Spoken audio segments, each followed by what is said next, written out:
Retomando o depoimento, doutor Cristiano. Pois não. Senhor presidente, eu vou apenas retomar, porque nós falamos hoje nesta audiência, acredito que por várias horas, de um sítio de Atibaia. No entanto, a base, o fundamento, a espinha dorsal da acusação feita contra o senhor, inclusive para, repito, direcionar o processo para a Lava Jato de Curitiba, é que o senhor teria atuado em contratos específicos da Petrobras.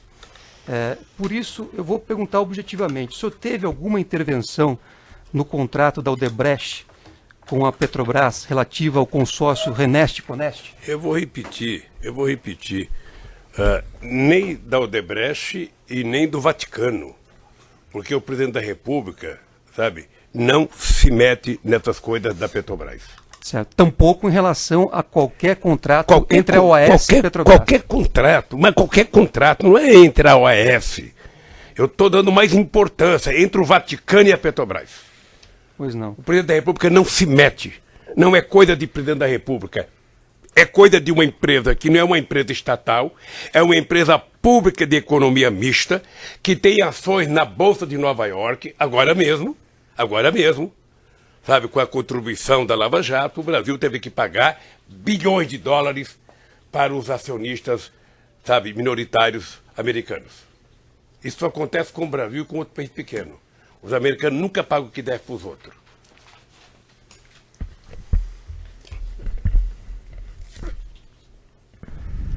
Senhor presidente, peço até desculpas pela pergunta, mas o senhor credenciou ou autorizou Antônio Palocci a tratar de qualquer recurso em favor do senhor perante o Grupo Odebrecht?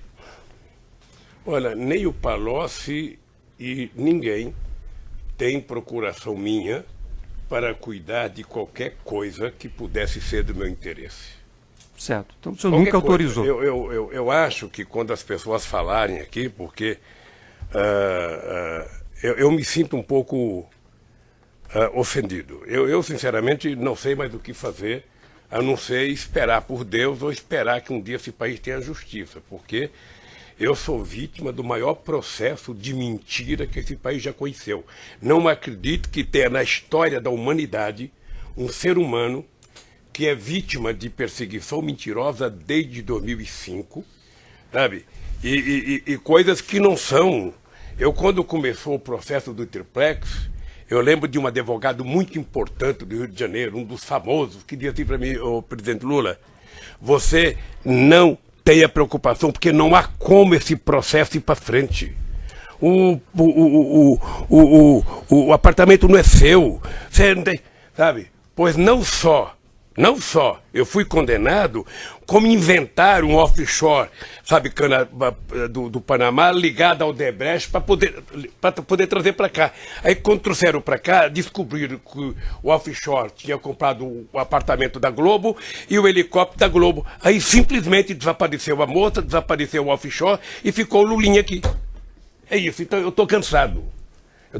Eu não sei, sabe, até onde isso vai acontecer, porque é um processo de mentira atrás de mentira, processo de mentira atrás de mentira, processo de mentira. Vamos seguir nas sabe? perguntas, E tudo começou com o PowerPoint. Se o PowerPoint tivesse sido desmentido no ato que ele foi feito, vou dizer uma coisa para você, procurador, que eu não podia dizer. Eu, quando vi o PowerPoint, eu falei para o PT, se fosse presidente do PT, pediria para que todos os filiados do PT no Brasil inteiro, prefeito, abrisse processo contra o Ministério Público para ele provar o PowerPoint. O senhor está intimidando a acusação assim, senhor presidente. Por favor, então, vamos mudar o tom.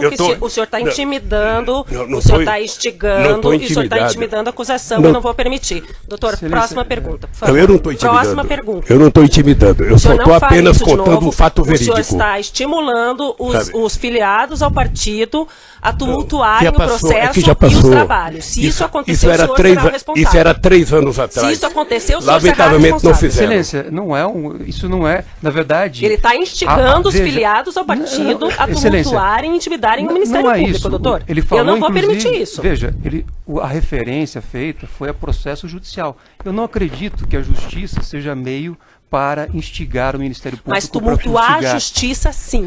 aí cabe análise judicial. A justiça, ninguém falou. sim. Pois é, mas Vamos adiante, faça a pergunta. Eu só insisto no esclarecimento de Vossa Excelência da referência a processo judicial. Eu não acredito que a justiça fosse ser meio de pressão contra o Ministério Público. Isso dito pela própria justiça é grave. Eu não estou falando que a justiça vai definir, mas você tumultuar a justiça por meio de diversas ações que vocês têm que responder, que você tem que contestar, que você tem que prestar informação, sim, isso é intimidar, porque nos tira do nosso trabalho diário para ter que ficar respondendo intimações, informações e questões que não são pertinentes. Isso não é primeiro fato concreto, né, Excelência? Tá, mas ele falou que ele está instigando doutora, as pessoas prejudicadas recorrerão a quem? Tá. As pessoas prejudicadas recorrerão à justiça, o senhor já foi julgado em primeira instância, já foi julgado em segunda instância, e o seu processo está nos tribunais superiores. E o senhor vai ser julgado pelos tribunais superiores. Vamos adiante. E pela Constituição, a presunção de inocência, sim, inclusive nesta fase que Vossa Excelência mencionou. Sim. Mas, retomando, senhor presidente Lula, o senhor alguma vez pediu ao senhor João Vacari que tratasse de qualquer assunto relacionado a um apartamento no Guarujá ou a um sítio em Atibaia com o senhor Léo Pinheiro? Essa é outra mentira que apareceu não sei de onde. Eu nunca pedi, até pelo respeito que eu tenho à figura do Vacari, eu jamais pediria para o Vacari cuidar, sabe, de qualquer assunto meu que pudesse significar comprometimento com coisa ilícita.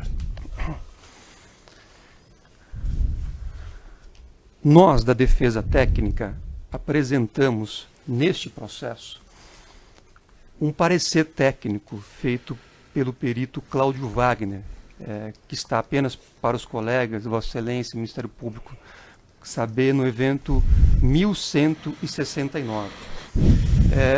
Esse parecer foi feito, senhor presidente, porque um delator da OAS, o senhor Emir Costa, apresentou um papel, da Odebrecht, apresentou um papel dizendo que aquilo seria extraído de um sistema da Odebrecht e comprovaria uma suposta destinação do valor de R$700 mil. Pela ordem, Excelência, vamos colocar os pingos nos is, porque o senhor Emir disse que recebeu dinheiro e ele determinou, Frederico, que aplicasse no sítio. E ainda, inclusive, disse, olha, eu sequer dou valor a esse papel aí, tanto para o que ele entregou, porque, de fato, a obra estava lá. Não, presidente, ele não fez uma pergunta. Vamos à pergunta agora. Certo, eu vou apenas voltar e retomar. Nós, da Defesa Técnica, apresentamos um parecer técnico, feito por um perito contador, auditor, que analisou esta afirmação do senhor Emir Costa e analisou o papel que ele apresentou. Ele foi, inclusive, fazer na Polícia Federal a análise da suposta cópia do sistema da Odebrecht. Excelência, vamos contextualizar que foi feita a perícia oficial e garantiu a autenticidade e fidelidade com os sistemas. O perito, o expert, no parecer técnico que apresentou, ele conclui que... Excelência, eu ouvi por horas, pacientemente, todas as perguntas formuladas. Agora, se eu tiver que o senhor está fazendo a defesa técnica em vez de fazer pergunta. Eu estou, inclusive, abrindo o laudo aqui, estou abrindo o parecer técnico para poder me valer dele e fazer a pergunta. O senhor expert concluiu que esse valor, a partir da análise do sistema, foi sacado e destinado a Gisélia e a MG, é uma inicial, para atender os interesses de RLS, que este perito entende que é Rui Lemos Sampaio. Eu pergunto ao senhor, o senhor conhece alguém de nome Gisélia? Não. O senhor se lembra de alguém cujas as iniciais sejam MG? Não. O senhor conhece Rui Lemos Sampaio? Não.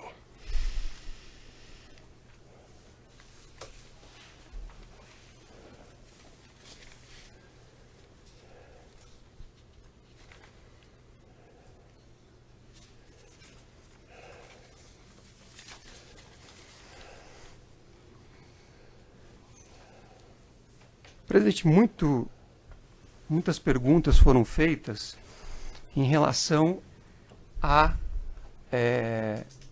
processo de nomeação, a processos que eram conduzidos objetivando encaminhamento de nomes, nomeações, etc. Daquilo que passava pelo gabinete da Presidência da República, no tempo em que o senhor era presidente da República, o senhor sabe dizer se esse procedimento levava em consideração a realização de uma análise criteriosa sobre a idoneidade da pessoa perante a ABIN e outros órgãos? Ela é feita pelo GSI, certo. Pelo Gabinete de Segurança Institucional, que investigava junto à ABIN, quero crer que era junto à ABIN, e o resultado chegava para a Casa Civil, que passava para mim, olha, tal pessoa não tem nada que o desabone, não tem, e essa pessoa era encaminhada para o Conselho com uma análise feita. Era assim. Certo. Sabe? A coisa mais vulnerável que a gente indicava, por exemplo, era ministro da Suprema Corte. Era Procurador-Geral da República, que eu indicava. Ou seja, eu respeitosamente acatava a decisão da corporação que indicava o primeiro da lista e eu referendava. Às vezes chegava juiz para você indicar, você não tinha referência.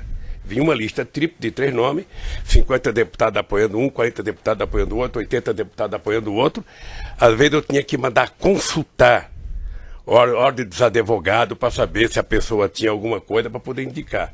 O ministro da Suprema Corte era a mesma coisa, tinha uma lista de nomes, você analisava os nomes, o ministro da Justiça analisava o nome, a Advocacia Geral da União analisava o nome, e a Casa Civil você conversava com pessoas influentes no meio jurídico, sobretudo com um companheiro da Suprema Corte, sabe? E essa pessoa, não tem nada que desabone, é uma pessoa competente juridicamente, a pessoa você indica para o Senado aprovar. É assim que funciona. É assim. Eu não sei por que carga d'água, sabe? No caso da Petrobras, houve essa questão de jogar suspeita sobre indicação de pessoas. É triste, mas é assim. Possivelmente por conta de que o delator principal é o CEF, que era amigo do Moro desde o caso do Banestado. É isso. Doutor, lamentavelmente é isso. Doutor, por favor. Certo. Ele não vai fazer acusações a meu colega aqui. Eu não estou acusando, eu estou constatando o fato, doutora. Não é um fato, porque o Moro não é amigo do Youssef, nunca foi. Mas manteve ele sob vigilância 8 anos. Ele não ficou sob vigilância 8 anos e é melhor o senhor parar com isso. Presidente, alguma vez o senhor recebeu do GSI qualquer apontamento questionando a idoneidade de Paulo Roberto Costa, Renato Duque ou Nestor Severo? Nunca. Nunca. Não. Se houvesse qualquer questionamento, não seria indicado. Certo. Enquanto o senhor estava exercendo o cargo de presidente da República, o senhor, na verdade, já estava criada, mas o senhor implementou a CGU, a Controladoria Geral da União. Correto? Correto. E o ex-ministro Jorge Age, inclusive, prestou depoimento numa ação penal anterior, que foi aproveitada nessa ação penal. O senhor nomeou o doutor Age, deu para ele plena liberdade para que ele pudesse fiscalizar e agir como ministro nos interesses do governo e da transparência, todas as atividades inerentes àquele ministério? Toda. A controladoria passou na gestão do companheiro Jorge Age a montar departamento da controladoria para cada ministério. Ou seja, nada era feito do ministério se não passasse pelo aval da Controladoria Geral da República. Certo. E era uma coisa importante porque dava segurança para a gente. Grande parte das coisas que saía na imprensa era coisa levantada pela Controladoria, que levantava suspeita, que levantava denúncia e obrigava com que o governo fosse investigar. Certo. Foi um momento muito forte e só pegar a imprensa que nós vamos notar a quantidade de elogios, sabe, que a Controladoria da República recebeu. E a eficácia do governo no combate à corrupção, inclusive grande parte da legislação existente no Brasil hoje, sabe, de delação premiada, de COAF, tudo foi fortalecido no nosso governo, sob a orientação do Valdir Pires, do Jorge Age, que era juiz na Bahia, do Tarso Genro, do Márcio Tomás Bastos, ou seja, e eu tenho orgulho disso. Certo. Quando o senhor nomeou nomes como Jorge Age para a CGU, assim como diversos outros para o seu governo, o senhor tinha uma diretriz voltada ao combate da criminalidade, particularmente o combate à corrupção? É só notar que as coisas mais importantes foram aprovadas nos anos de governo do PT. É só notar a preocupação que tanto eu quanto a Dilma tinha no combate à corrupção. Porque corrupção tem dois jeitos de você combater. Um é você não combater. Você colocar um carpete grande dentro da sala e tudo que acontecer você levanta e vai jogando embaixo. Outro é você escancarar contra quem quer que seja. Nós criamos, inclusive, uma lei, sabe, que permite que a imprensa tenha acesso até o papel higiênico que é utilizado a lei da acesso à informação. Acesso à informação, até o papel higiênico utilizado no Palácio da Alvorada, a imprensa se dá o luxo de perguntar e a gente responder. Porque não tem o que esconder, o país não é de quem governa, o país é do povo brasileiro. Então, nós escancaramos esse país. Eu fico feliz com a apuração da corrupção. O que me incomoda é a conexão política que se faz com isso. De todos esses órgãos que o senhor criou, voltados ao combate à criminalidade, voltados à transparência, voltados ao combate à corrupção, algum deles detectou, informou o senhor qualquer problema na Petrobras envolvendo corrupção de diretores? Nunca. Veja, para mim, o que é importante é que, na indicação dos diretores, ou seja, eu nunca veja, o sindicato dos petroleiros é muito atuante. A Petrobras tem 500 grupos de funcionamento lá dentro, sabe? A Petrobras é uma empresa acompanhada pela imprensa. Eu estranho que nunca alguém tenha feito uma denúncia mínima de suspeição sobre qualquer pessoa. Nunca. Então, quando você fica sabendo, sabe, você fica primeiro, sabe, boca aberta de saber que tinha gente assim lá dentro. E segundo, você fica boca aberta de saber que as pessoas conseguiram passar pelo sigilo da Polícia Federal, do Ministério Público, da Veja, da Globo, ou seja... E quando eu falo do juiz Moro, eu não quero ofender, eu só quero dizer que o Moro, ele já tinha tido um processo de investigação em cima do CEF, e o CEF, pelo que eu sei pela imprensa, passou muito tempo sendo investigado. Não 8 anos. Eu não sei quanto tempo, mas... Certo, mas apenas para concluir... Não monitorado 8 anos. Apenas para concluir, monitorado, presidente... A palavra é monitorado. Você falou monitorado. Então a palavra é monitorado. Mas ele não foi monitorado. Eu não sei, querida. Apenas para concluir, presidente, quer dizer, o senhor nunca... No período que exerceu a presidência da República, o senhor nunca teve conhecimento, nenhum órgão levou o senhor, absolutamente nenhuma informação, nenhuma situação que tenha sido detectada em relação à Petrobras que pudesse sugerir a prática de corrupção. Não. E era a empresa mais importante do Brasil, era a empresa mais fiscalizada, mais controlada, a que tinha melhor governança, a que tinha mais capacidade de investimento, sabe? É estranho. Certo. Eu não tenho mais perguntas, Excelência. O senhor tem alguma questão do processo que queira falar ainda? Olha, eu queria dizer algumas palavras, inclusive dizer ao Ministério Público, às vezes eu fico nervoso, mas não é pessoalmente com ninguém, porque vocês sabem que eu tenho um respeito profundo pela instituição. Tenho muitos amigos dentro do Ministério Público. Às vezes eu fico muito, mas muito nervoso com as mentiras que foram contadas no PowerPoint. Fico muito irritado. Eu não sei se vou viver o tempo suficiente para que a verdade venha à tona, porque aos 73 anos a natureza é implacável, né? A natureza, ela vai conduzindo a gente, mas eu peço a Deus, sabe, que em algum momento a história desse país possa colocar a verdade do que aconteceu, sabe, na Lava Jato, que poderia ser uma coisa feita corretamente para apurar corrupção, ladrão, prender, ela teve um descaminho no meu caso. Estou dizendo no meu caso, sabe? Então que eu espero que um dia a gente possa provar isso, sabe? Eu não tenho um processo que deveria estar aqui. Eu pensei que eu estava aqui por causa do sítio, já não estou mais. O sítio não é meu, eu estou aqui por causa de uma reforma do sítio que não é meu.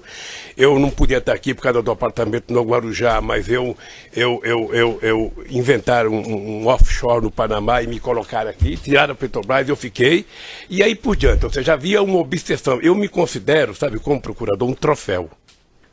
Eu era um troféu que a Lava Jato precisava entregar. Não sei por que não gostam de mim, mas era um troféu que precisava entregar.